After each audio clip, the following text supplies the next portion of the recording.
beberapa partai itu masih menjadi anggota kabinet. Ya. Oke. Misalnya PKB, P3, PDIP, dan Nasdem. Di internal partai koalisi 02, itu Gerindra bukan partai yang dominan. Bukan pemenangnya Bukan pemenangnya lah. Pak Prabowo versus Pak Jokowi ini pasca pemilu bagaimana? Kalau gue sih kurang yakin ya. Karena kayaknya Pak Prabowo tuh habis dapat jenderal kehormatan. Ya biar ada pro kontra aja. Dia akan punya power yang lebih besar dibandingkan Pak Jokowi. Power itu dan pengaruh itu hanya ada ketika orang Berkuasa. punya kekuasaan, dalam kekuasaan. Ketika, nyaman. Makanya pengen 3 periode waktu karena udah nyaman banget. Nasib Pak Ganjar dan Pak Anies ini. Kira-kira gimana? Ikut gabung nggak apa jadi menteri lah kira-kira begitu.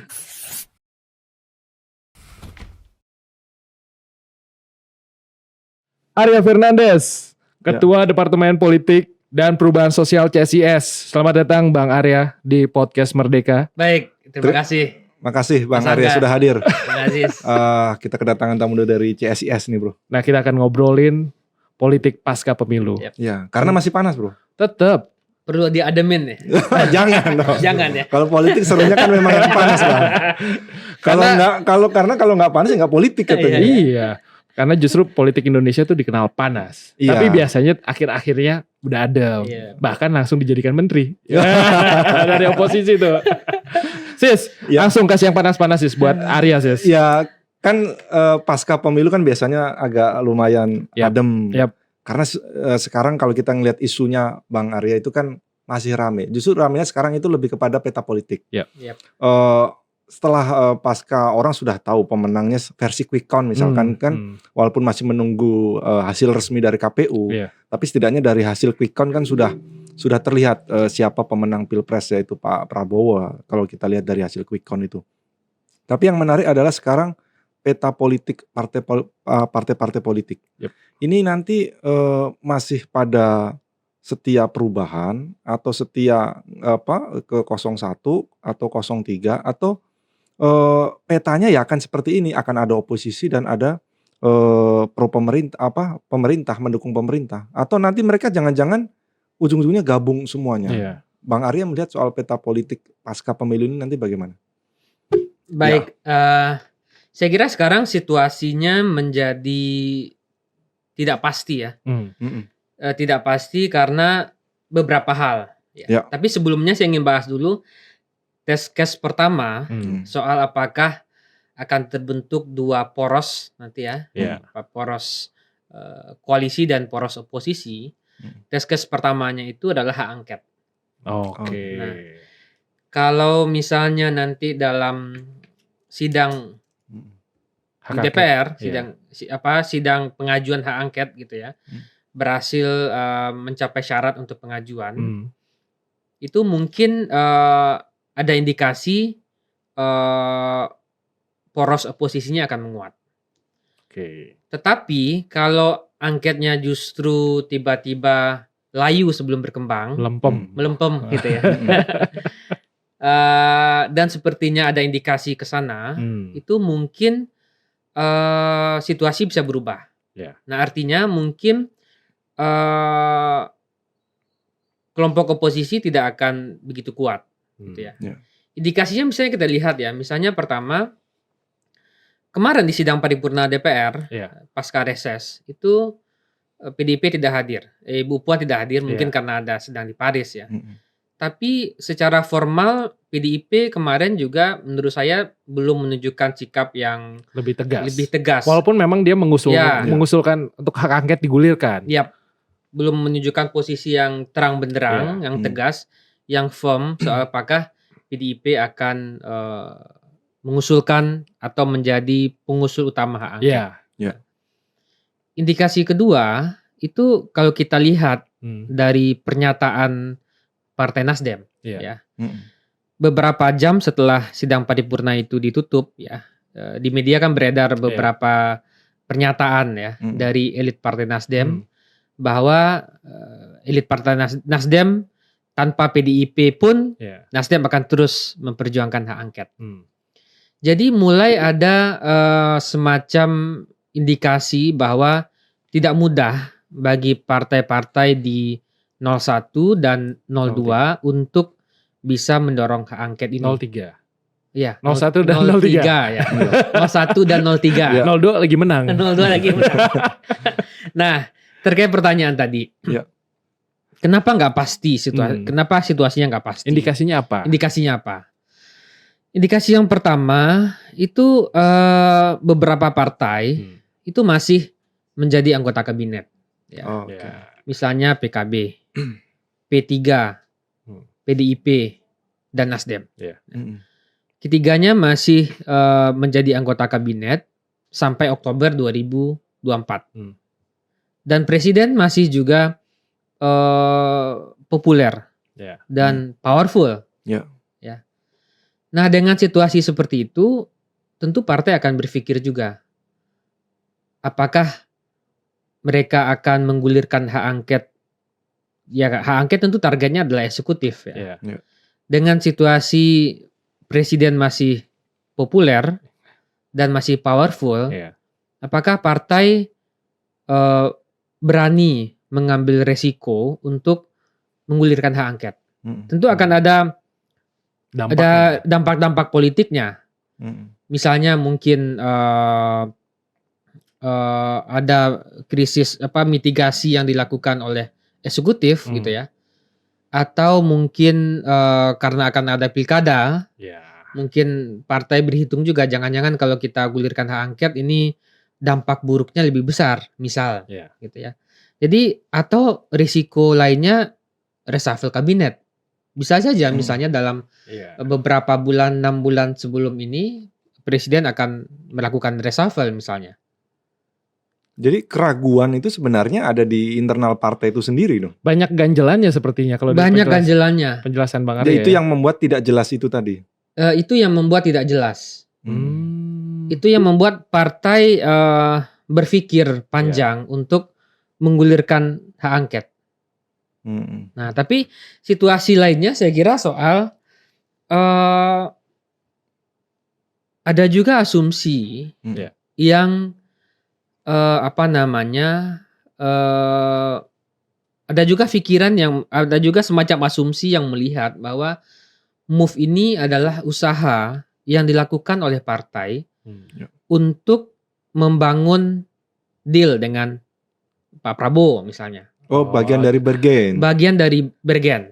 Ada juga asumsi-asumsi seperti itu. Dan tentu itu juga tergantung bagaimana situasi psikologis di partai. Nah, dan kita harus sadar, partai ini kan organisasi yang menurut saya paling rasional. Yang dihitung oleh partai tentu cost and benefit.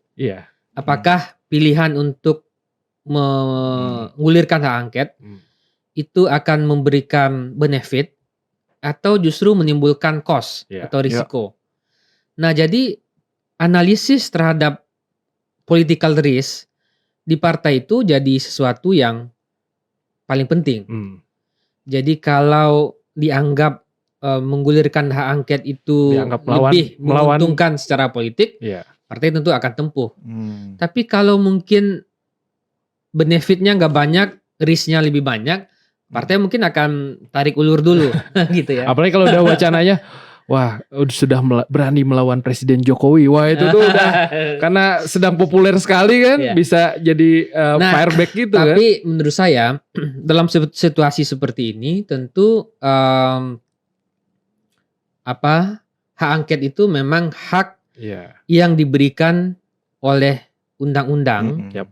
Dan melekat pada anggota DPR. Dan itu tergantung partai, apakah itu digunakan oleh partai atau tidak.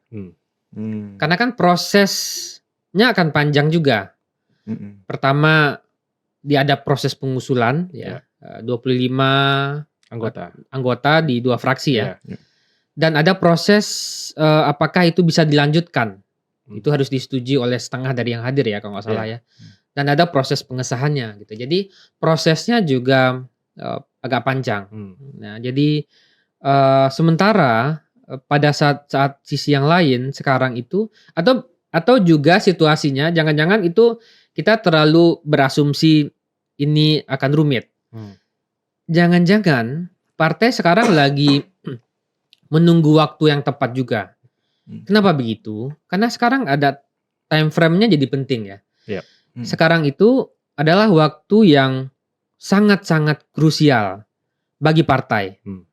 Karena sekarang tanggal 6 ya. Kita tanggal 6 sekarang 6 syuting ya. Berarti akan ada sekitar 18 hari lagi menjelang 20 Maret. Penetapan rekapitulasi akhir ya. Itu ada proses rekapitulasi bertahap yang itu pasti menyedot energi, waktu, pikiran dari partai. Nah, setelah 20 Maret itu partai hanya punya waktu 3 hari untuk mengajukan gugatan ke Mahkamah Konstitusi. PHPU ya. Ya, jadi kalau untuk partai itu 3 kali 24 jam, ya. Kalau untuk Pilpres itu 3 hari. Jadi ada dua terminologi yang berbeda. Nah, dengan waktu yang terbatas tersebut, tentu energi partai tentu untuk saat ini secara strategis pasti partai-partai dugaan saya akan fokus di penghitungan suara lebih dahulu. Jadi mungkin saja bacaan yang lain ya, bacaan yang lain mungkin partai menunggu hasil waktu yang pas atau menunggu hasil dulu sebelum kemudian melakukan konsolidasi hak angket. Nah, jadi ada dua pembacaan ini. Menarik nih hitung-hitungannya karena tadi partai adalah lembaga yang paling rasional, artinya hitung-hitungannya juga harus pasti dulu nih. Benar. Kayak gitu sih. Berarti nunggu penetapan 20 Maret dong sebenarnya untuk peta politik itu. Arahnya kemana? Saya kira ya. Oke. Jadi 20 Maret itu akan jadi penting, tapi kita harus lihat juga 3 hari setelahnya. Karena kan ada proses di Mahkamah Konstitusi soal perselisihan hasil pemilu ya. Karena banyak juga yang berargumen itu kan soal yang kembali soal tadi ya, soal hak angket misalkan bro, itu kan yang benar ada yang bilang itu hanya gertakan. Karena kan untuk hak angket kan harus ada alasannya. Alasannya apa sampai sejauh ini yang muncul di publik itu kan belum jelas. Ada cawe-cawe presiden kah yang mau di hak angket atau kecurangan pemilu. Kalau kecurangan pemilu ada MK gitu kan. Artinya isu hak angket ini juga akan arah kemana partai politik itu mempengaruhi sebagai sebuah bargaining tadi itu. Ya, kalau kita lihat dari sisi operasionalnya itu hak angket itu kan hak untuk menginvestigasi kebijakan eksekutif. Nah, jadi dia mungkin bukan soal pemilunya. Jadi dia menginvestigasi soal kebijakan eksekutif. Apakah kebijakan eksekutif itu ditenggarai punya pengaruh menyalahi undang-undang atau tidak? Misalnya kita pernah punya sejarah pada zaman Pak SBY soal hak angket Senturi. Oh itu rame. Ya. Tapi anti klimaks sebenarnya. Anti klimaks. Mas Aziz ingat ya waktu itu kan. Jadi kan waktu itu justru juga digulirkan oleh partai-partai koalisi kan, ada Golkar kan waktu itu ya. Dan PKS yang jadi motor. Itu kan ingin menginvestigasi apakah ada kesalahan dari sisi kebijakan soal bailout Senturi. Nah, akhirnya ketika itu kalau tidak salah, akhirnya di voting itu akhirnya kelompok yang menolak hak angket voting soal bailout Senturinya yang akhirnya membuat Pak SBY quote unquote menang lah gitu ya. Ketika itu kalau saya tidak salah rumorsnya ada bantuan dari Partai Gerindra. Jadi Partai Gerindra vote untuk Pak SBY gitu ya. Kalau saya tidak salah. Nah, jadi sejarah angket itu adalah sejarah hak angket itu memang hak untuk menginvestigasi apakah ada kesalahan kebijakan, prosedur yang menyalahi undang-undang. Diinvestigasi dia. Nah, jadi itu kira-kira yang membuat memang situasi sekarang itu partai masih menghitung cost and benefit dari sisi angket. Yang kedua adalah partai juga masih menunggu waktu yang pas. Karena sekarang energinya habis untuk proses rekapitulasi. Karena penghitung suara memastikan suaranya aman, ini lagi begadang terus nih saksi-saksinya. Mikirin itu dulu ya. Iya, ya, apalagi caleg-caleg incumbent kan, saya kursi bisa hilang. Apalagi kita di Jakarta Selatan itu perang bintangnya banyak banget tuh. Oh iya. Oke, Bang, kita tinggalin soal peta politik, partai politik ya. Tapi setelah ini kan pasti banyak orang bicara juga soal pembagian kue kekuasaan nih, yaitu dalam arti bagi-bagi kue, siapa jatah apa, terutama untuk posisi menteri. Kalau Bang Arya melihat ini nanti semuanya untuk pembagian kue kekuasaan ini atau jatah menteri lah, itu akan banyak dikuasai pendukungnya Pak Prabowo, atau bagi-bagi kuenya juga mengakomodir juga nih partai politik yang tadi dari 01 dan 03. Karena rasa-rasanya masih ada rasa-rasa Presiden Jokowi nih kayaknya nih. Iya. Gaya-gayanya nih. Iya. Nah, ini situasi yang menurut saya paling kompleks ya. Paling kompleks dan paling rumit. Rumitnya kenapa? Kompleksnya kenapa? Pertama, dari sisi perolehan suara, itu Partai Gerindra di antara 4 partai koalisi 02, Partai Gerindra bukan dominan. Gerindra berdasarkan hitung cepat itu hanya mendapat berapa ini 12 ya? Iya 12% ya. Kalau berdasar di kita di CSIS itu 13,91. 13%-an ya. 13,91. Oh, hampir 14. Ya. Tetapi Golkar itu 15,14. Nah, jadi di internal partai koalisi 02 itu Gerindra bukan partai yang dominan. Bukan pemenangnya. Bukan pemenangnya lah. Gitu ya. Itu kompleksitas pertama. Kompleksitas kedua, bagaimana Pak Prabowo harus menegosiasikan kepentingan yang banyak di 02 ini. Nggak banyak sih, ada 4 partai ya. Tapi kan Golkarnya kuat, besar. Belum relawan-relawan. Belum relawan-relawan yang banyak.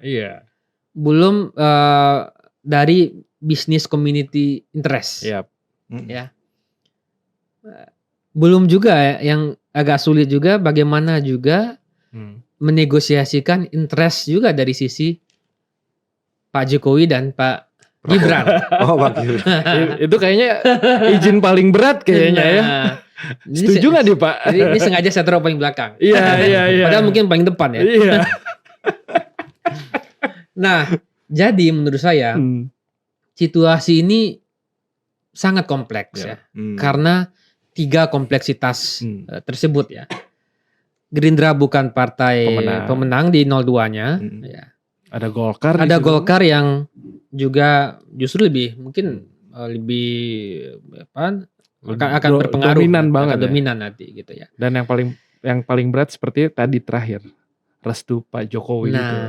Tapi ada satu lagi. Apa tuh? Satu lagi adalah bagaimana kalau tiba-tiba, bukan tiba-tiba ya, misalnya ada deal di antara partai 01 dan 03, mungkin 1-2 partai yang bergabung. Waduh. Nah, tapi kalau kita lihat Mas Angga sama Mas Aziz, kalau kita lihat dalam sejarah kepresidenan, ya, bagaimana Pak SBY, Pak Jokowi, masing-masingnya 2 periode ya, bagaimana mereka mengakomodir kepentingan-kepentingan partai. Kalau kita lihat trennya, memang kebiasaan dari sisi presiden terpilih itu ketika mereka mengakomodasi partai-partai itu biasanya akan mencari proporsionalitas dengan perolehan kursi di DPR. Oh, saling terkait itu. Nah, supaya dia fair ya. Nah, tapi dalam kasus kalau tiba-tiba Golkar mendapatkan alokasi kursi yang besar, tentu itu menimbulkan dilema juga di internal Partai Gerindra. Dilemanya kenapa? Karena presidennya dari Gerindra. Iya. Masa masih minta menteri juga? Bukan, masa Golkar lebih banyak misalnya. Oh, oke. Nah, begitu. Karena tadi ada Kecuali ada kesepakatan, oke Iya. nggak apa-apa gitu ya. kan sudah presiden, masa masih minta menteri banyak Iya, gitu. tapi misalkan. mungkin kasusnya ketika Pak Jokowi kan, ketika PDIP partai pemenang, PDIP paling banyak. Jokowi juga menang karena kader PDIP Iya. pada saat itu, artinya sampai Bu Mega, ya masa dikasih 4 Masih ya, dikasih masa 4. kasih segini dong. Aku gitu. mau. Iya. Nah, yang kedua begini, Iya. apakah postur kabinet ke depan itu Iya. akan banyak diisi oleh kader partai Iya. atau dari kelompok non partai atau profesional gitu ya. Oh. Nah, jadi itu juga akan belum lagi ya kepentingan dari sisi interest dari sisi Pak Jokowi dan Pak Gibran-nya. Nah, jadi situasi ini memang tidak mudah bagi Pak Prabowo gitu. Iya sih, itu udah kompleks banget. Tapi udah penjelasan dari Bang Arya, karena harus ini sepakat nggak? Terus ini harus udah terakomodasi nggak? Padahal Prabowo itu adalah partai presiden yang menang lah ya. Dia juga ketua umum partai. Sayangnya partainya tidak terlalu berdampak bisa melebihi Golkar suaranya. Itu akan menjadi PR berat juga tuh untuk Pak Prabowo nantinya. Karena begini Mas, problem lainnya ya.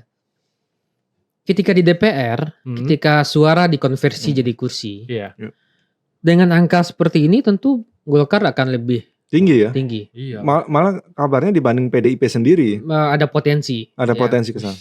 Nah, kalau negosiasinya nggak selesai pada tahap alokasi kursi menteri, ya Golkar tentu akan lebih mudah bermanuver di mana? Di Senayan. Di Senayan. Karena situasinya sama Pak SBY ketika itu, 2004 ya. 2004 Partai Demokrat itu hanya 7%. Ya. Sementara anggota koalisi lainnya Golkar paling tinggi.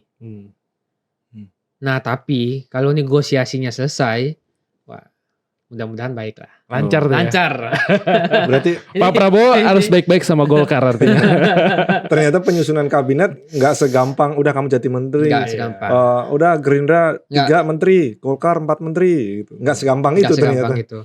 Kalau dulu kan kalau Pak SBY dulu kan ada fit and proper test. Iya, walaupun formalitas. Belum lagi ini jumlah alokasinya bisa satu kasus sendiri nih. Kasus kedua ya soal ininya siapa dan di mananya gitu. Oh, penempatannya. Nah, penempatan juga jadi kasus unik lagi gitu. Oke. Ini kementerian nah, kalau level tier 1, tier 2 itu kan belum masuk ke situ juga ya. Kalau Pak Jokowi kan dulu ada tier 1, tier 2, Pak Jokowi kan ada kabinet transisi. Iya. Nah, Pak SBY kan bentuk tim untuk seleksi ya. Nah, Pak Prabowo akan ada inovasi apa nih? Oh iya. Apakah akan ngambil model Pak SBY, model Pak Jokowi, atau bagaimana? 2014 tuh Mas Anies kalau nggak salah bagian dari tim seleksi menterinya waktu itu. Tim transisi Tim transisi, ya benar. Wah, menarik. Jadi capres tapi belum bisa melewati Prabowo. Tapi Bang Arya, saya melanjutkan dari semuanya ini nanti pembagian gitu. Berarti kan kalau prediksi Bang Arya, nanti partai mana yang kira-kira pada ujungnya memilih saya oposisi saja, tidak masuk dalam kabinet? Ya, yang akan kekeh tetap oposisi sepertinya.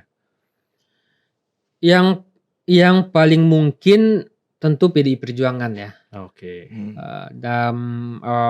Kenapa dia mungkin? Karena secara politik menurut saya mungkin lebih menguntungkan bagi PDI Perjuangan berada di luar.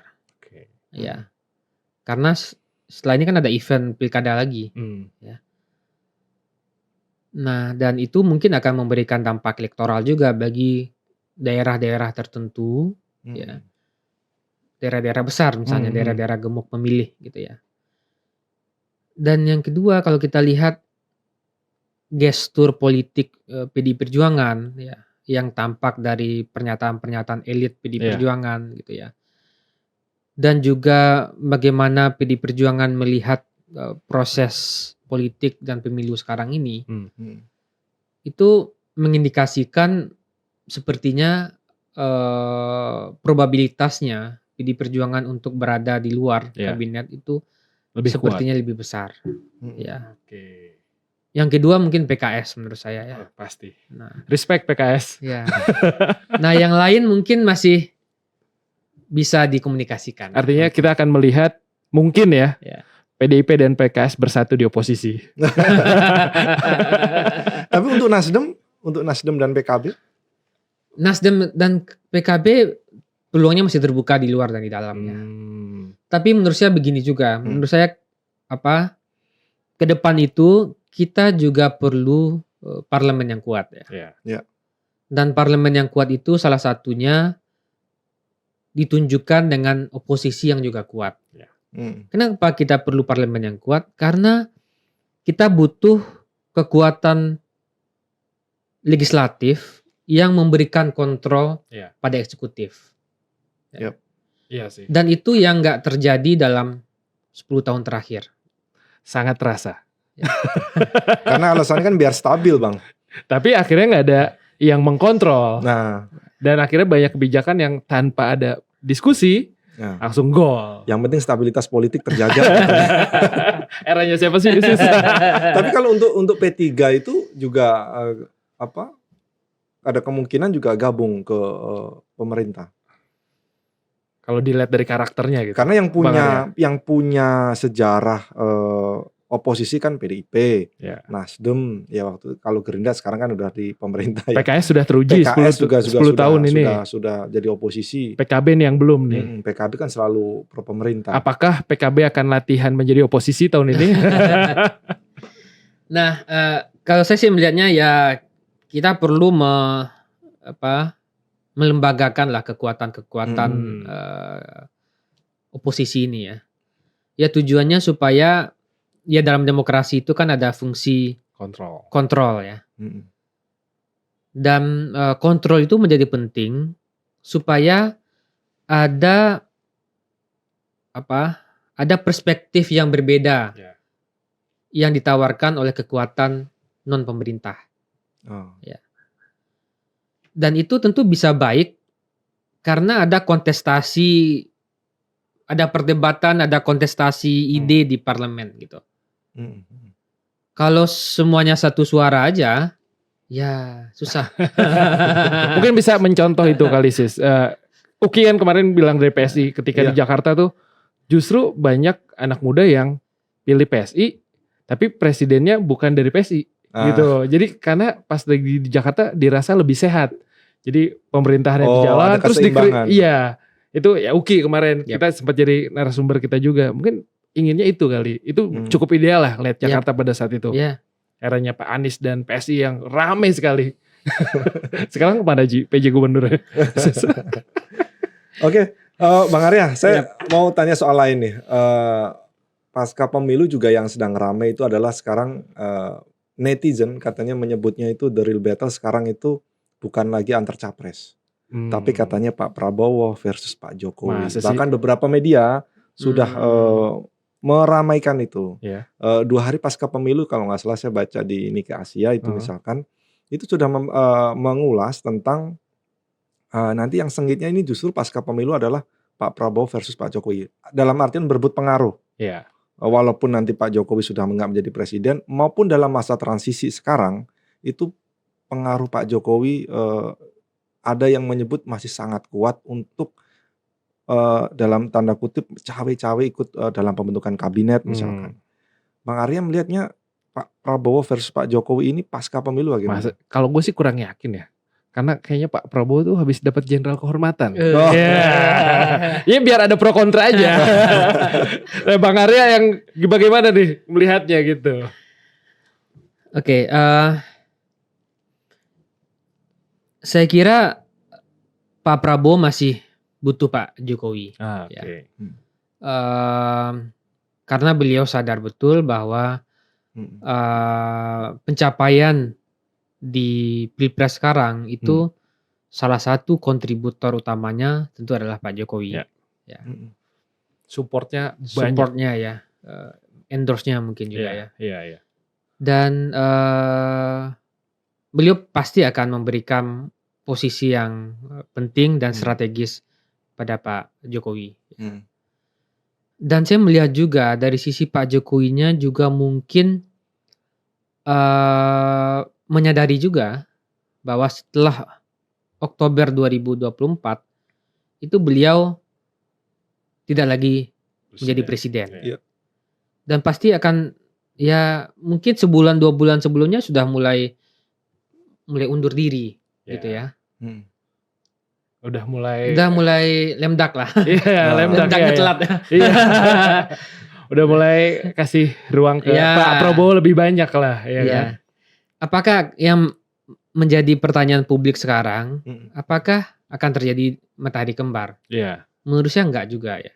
Oke. Karena once presiden itu dilantik, dia punya power yang besar. Iya. Dia punya pengaruh yang besar. Ya.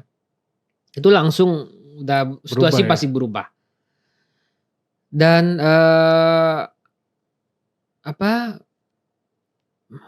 dan kalau kita lihat ya, pasti menurut saya akan ada peran juga yang diberikan kepada Pak Jokowi gitu ya. Dari Pak Prabowo. Meskipun saya nggak tahu perannya seperti apa nantinya gitu ya.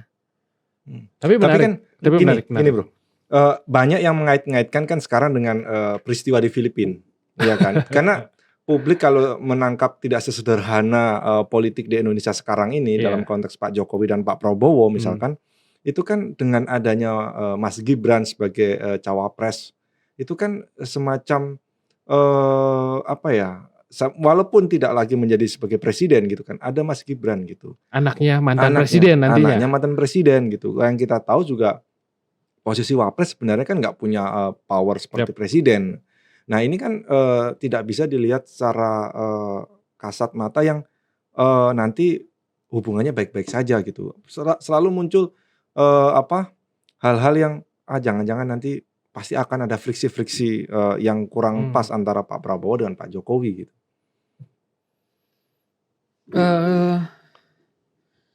Saya sih belum melihat ada indikasi yang kuat ke sana ya. Meskipun potensi itu juga pasti mungkin terjadi ya. Karena bagaimanapun tentu Pak Jokowi juga merasa bahwa beliau punya peran yang besar dalam kemenangan ini gitu ya. Tetapi bagaimanapun ketika presiden dilantik dan dia punya power yang besar, tentu dia lebih punya kuasa yang lebih besar dibandingkan dibandingkan mantan presiden. Dan dia punya institutional support yang besar. Banyak sekali. Pak Jokowi ketika sudah tidak lagi jadi presiden, dia kan tidak punya institutional support yang sudah yang luntur besar. lah, kekuasaannya sudah luntur, sudah selesai, berganti sama orang baru gitu kan. Ya kan, Pak Prabowo presiden, ketua partai, dan menang pemilu. Sementara Pak Jokowi ketika tidak lagi jadi presiden, kan tentu dukungan institusinya udah nggak ada lagi gitu, baik institusi politik dan non politik gitu ya. Mungkin itu bisa dirasakan sekarang kali, ketika ada hal-hal yang mengenai kebijakan atau dari pemerintahan, mungkin gak hanya melihat dari arahan presiden saat ini Pak Jokowi, mungkin juga akan melihat nih, kira-kira Pak Prabowo nanti nyaman gak ya? Mungkin bisa terlihat dari sekarang kali, Bang Arya, gimana tuh? Gini, kalau saya duga, baik keduanya juga saya kira nggak ingin juga membangun friksi gitu ya, nggak mau berkonflik juga gitu ya. Karena kan hubungan keduanya itu dijalin karena ada satu kepentingan bersama gitu ya. Dan dari sisi Pak Jokowinya ketika tidak lagi menjadi presiden, tentu dorongan untuk tetap bekerja sama dengan Pak Prabowo tentu lebih besar dibandingkan berkonflik. Justru cost-nya lebih besar, risk-nya lebih besar kalau mereka berkonflik. Bagi Pak Jokowi tentu cost-nya. Karena beliau tidak punya power lagi. Ini masalahnya kan gitu. Ada semacam isu yang nanti akan tetap berebut pengaruh kan Bang.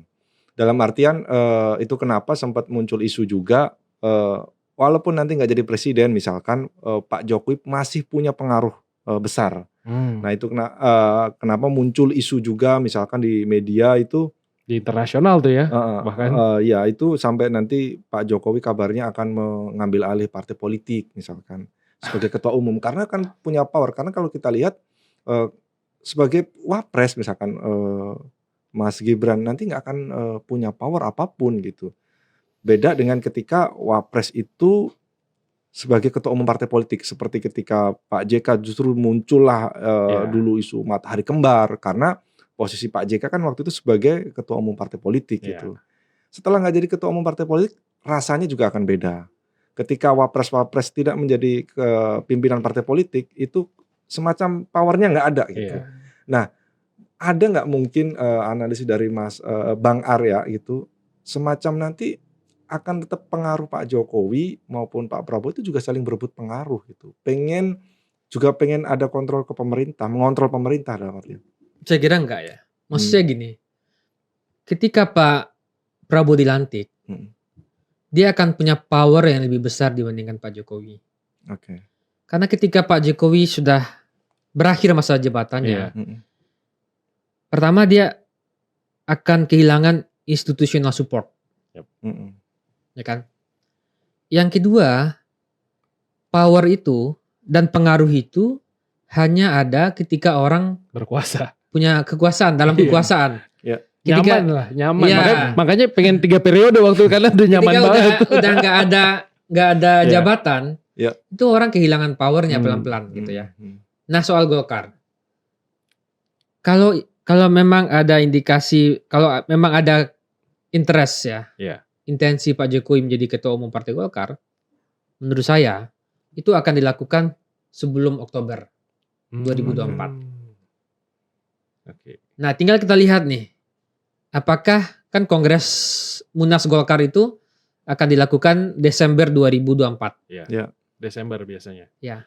Kalau ada dorongan untuk mempercepat Munas sebelum Oktober, kemungkinan besar ada move. Tapi kalau situasi Golkarnya adem ayem aja, tetap sesuai koridor gitu ada RT partainya. Ada RT. Karena pasti ini akan banyak move. Move pertama itu kan ada pilkadanya November. Lebih baik sebelum November aja begini begitu gitu kan. Nah, jadi indikator pertamanya kalau ada suara-suara untuk mendorong percepatan Munas sebelum Oktober itu berarti ada move gitu ya. Nah, jadi tapi kalau Pak Jokowi ingin jadi ketum, itu pasti akan dilakukan sebelum Oktober. Tapi menarik nih, di luar dari Prabowo dan Pak Jokowi yang diisukan tidak akan berebut pengaruh, tapi menarik soal Golkar tadi. Kalaupun memang Pak Jokowi akan bergabung ke Golkar, kemungkinan di pilkada Golkar akan berpotensi menang banyak. Karena pengaruhnya kan masih bagus nih. Kayaknya menarik juga tuh, bisa salah satu indikasi kalau nanti Pak Jokowi akan ke Golkar. Itu akan memberi pengaruh yang baik sih buat Golkar. Sepertinya ya. Bisa ya, bisa tidak juga. Karena kenaikan suara Partai Golkar ini menurut saya itu kontributornya banyak. Caleg ya. Dan sistem penentuan caleg-caleg yang memang dapat dilakukan dalam persiapan panjang. Dan juga perubahan model kampanye Partai Golkar yang sekarang sudah mulai menyasar digital campaign gitu ya. Sudah meninggalkan aura-aura Orba udah ketinggalan lah ya. Udah pakai AI segala macam. Tapi yang dihidupkan tetap yang lama. Nah, jadi mungkin bisa ya bisa tidak juga gitu ya. Tapi kalau saya ngerasa kok kayaknya menarik gitu langkahnya ketika untuk Jokowi nanti ke Golkar akan berpengaruh ke pilkadanya. Karena biar tetap menguasai lah Golkar kayak gitu. Kayaknya gitu ya, namanya lagi-lagi serunya politik tuh seperti ini nih. Terakhir Bang Arya, saya mau nanya soal nasib Pak Ganjar dan Pak Anies ini. Biasanya kalau mantan menteri itu kan, sorry kok mantan menteri, mantan capres. Itu kan kalau Pak Prabowo dulu ikut gabung ya. Kalau Pak Prabowo pas lagi 2014 masih punya partai, punya pengaruh, bisa jadi oposisi. Betul. Nah 2 orang ini, satu kader partai, satu independen. kira-kira gimana? Ikut gabung nggak apa jadi menteri lah kira-kira begitu. Nasibnya gimana ya biasanya mantan peserta pilpres gitu? Ya kalau dari beberapa indikator ya menurut saya itu sepertinya sih kecil kemungkinan baik Pak Anies maupun Pak Ganjar untuk bergabung jadi dalam kabinet gitu ya. Mungkin menurut saya kalau Pak Anies mungkin akan melanjutkan Ya akademisi. apa yang dia bangun dalam kampanye ini ya. Iya. Desak Anies, kemudian aktivitas bersama anak-anak muda, membangun forum-forum menarik ilmiah, movementnya gitu ya. menarik memang. Mungkin movement itu akan dirawat ya? akan dirawat dan akan dilanjutkan dan mungkin itu bisa jadi bisa jadi kekuatan juga. Jadi bola salju itu nanti di 2029 kan itu ya. Model baru dalam kampanye politik kita. Benar. Gitu ya. Town hall meeting yang kecil-kecil gitu kan, beberapa ratus orang gitu ya. Orang dapat akses langsung pada capres gitu ya. Nah, dan kalau kita lihat sirkulasi elit kita, rasa-rasanya kompetitor calon-calon kontestan di 2029 mendatang itu kita udah memprediksi jauh nih. Tapi nggak apa-apa. Nggak akan bergerak banyak gitu ya. Nggak akan bergerak dari nama-nama yang ada sekarang. Mungkin kontestannya akan kontestan muda-muda semua nanti ya. Pak Anies masih tetap. Ada mungkin Pak Sandiaga Uno. Ada mungkin Pak Ridwan Kamil. Pak Ganjar bisa juga karena di PDIP sekarang kan menurut saya belum ada tokoh yang sepopuler Pak Ganjar. Kecuali Mbak Puan. Kecuali Mbak Puan bisa merebranding ya. Solid. Gitu. Jadi saya kira dia akan melanjutkan tugas-tugas publiknya yang tidak berada di pemerintahan ya. Jadi tidak masuk kabinet. Tidak masuk. Karena kalau Pak Anies sudah menegaskan bahwa dia akan tetap di jalur perubahan. Pada saat itu ngomongnya sama Gus Imin, Caimin. Nah, yang dipertanyakan ada Gus Iminnya nih. Bang Arya, terima kasih. Udah ngobrol-ngobrol seru soal politik saat ini pasca pemilu. Semoga sampai pelantikan ya tanggal 20 ya nanti. Tetap adem ayem. Kalau dulu Pak Jokowi bilang boleh panas kuku gitu katanya. Bang Arya sukses buat buat CSIS, salam buat teman-teman. Terima kasih. Sahabat Merdeka, terima kasih. Terima kasih Mas Angga, Mas Aziz. Terima kasih.